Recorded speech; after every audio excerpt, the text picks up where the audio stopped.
সাংবাদিক ভাই বোনেরা এবং অডিয়েন্সে উপস্থিত আমন্ত্রিত অতিথি দর্শকবিন্দু, অনুরাগের উপদেষ্টা মণ্ডলী এবং অনুরাগের কার্যনির্বাহী সকল সাধারণ সদস্যবৃন্দ, আপনাদের সবাইকে আসসালামু আলাইকুম।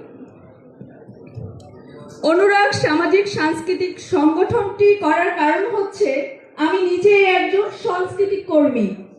আমি এর বাইরে কিচ্ছু পারি না, আমাকে দিয়ে কিচ্ছু হবে না। আমি মানুষটা গান, নাচ আর একটু লিখতে পারি, এইটাই পারি, এটাই শিখেছি। 2006 সালে আমার মা আমাকে কোহিলিকা নামের একটি সংগঠনের গানের স্কুলে ভর্তি করে দিয়েছিল। তো আমার এখান থেকে গানটা শেখা শুরু হয়েছিল, কিন্তু আমি গানে ফোকাস করতে পারিনি, আমাকে দিয়ে গানটা হয়নি, কিন্তু চেষ্টা করেছিলাম। আমি পরবর্তীতে নৃত্যশিল্পী হিসেবে নিজেকে ফোকাস করতে পারি। যদি নৃত্যশিল্পী না হতাম তাহলে আপনাদের সামনে দাঁড়িয়ে আজকে কথা বলতে পারতাম না এবং সিনেমাও করা হতো না। আমি পছন্দ করিনি, আমি সৃষ্টি করেছি বাট গানের পারফরমেন্স আগে দেখেছি।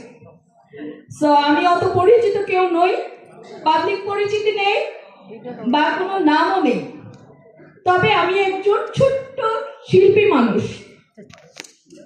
এই সবই করিয়ে অনেক উৎসাহিত যেমন হয়েছি তেমনি নিরুৎসাহিত হয়েছি।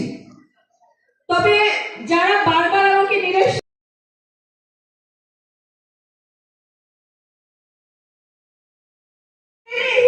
পিছন থেকে দাবিয়ে দেওয়ার চেষ্টা করা হয়, মেয়েরা যেন কিছু করতেই পারে না, মেয়েরা যা মেয়ে সেটাই বেলা চোখে দেখা হয়।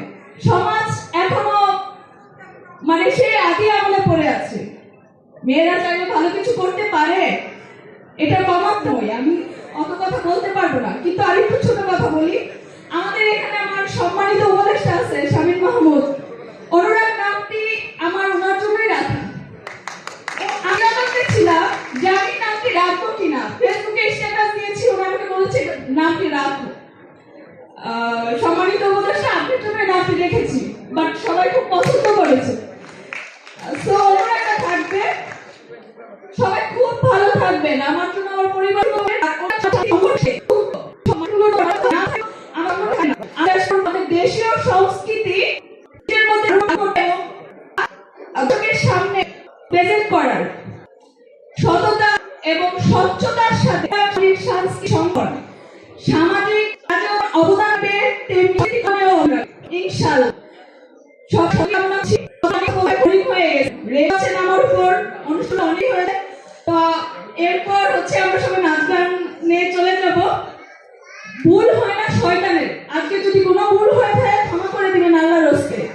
আর হচ্ছে আমি অনেক সময় আমার সিনিয়রদের সাথে রাগ করে কথা বলেছি, যেটাই বলেছি সামাজিক সংগঠনের ভালোর জন্য বলেছি। একজনকে তো কঠিন হতে হয়, তাই না? সবাই যদি নরম হয় তাহলে কি হবে? এজন্য আমিই কঠিন হয়েছি, মাফ করে দিবেন আল্লাহর হস্তে। আমি ছোট মানুষ, তো ভুল হতেই পারে, ভুলের বাইরে কেউ হয় না, আমার ভুলগুলো ক্ষমা করে দিয়েন। আর আজকে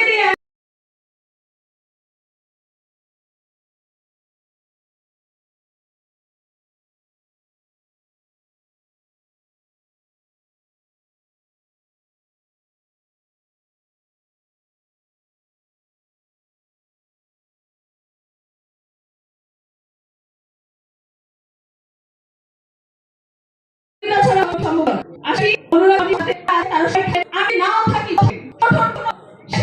থাকে রুবিনা আলমকে না থাকে অনুরাগী সাংস্কৃতিক সংগঠন ব্যক্তির নয়, কোনো ব্যক্তির হয় না। সুতরাং আপনারা বাঁচিয়ে রাখবেন অনুরাগ সামাজিক সাংস্কৃতিক সংগঠন। আজকে আমরা আরো দুজন উপদেষ্টা পেয়েছি, আমাদের শ্রদ্ধেয় রকম ভাই তো অনেক কথা বলতে হয়, সব কথা তো বলা যায় না। আমি তো গান নাচের বাইরে কিছু পারি না। ওই যে গানে আসিফ ভাই বলছিল না, সব কথা বলি না হৃদয়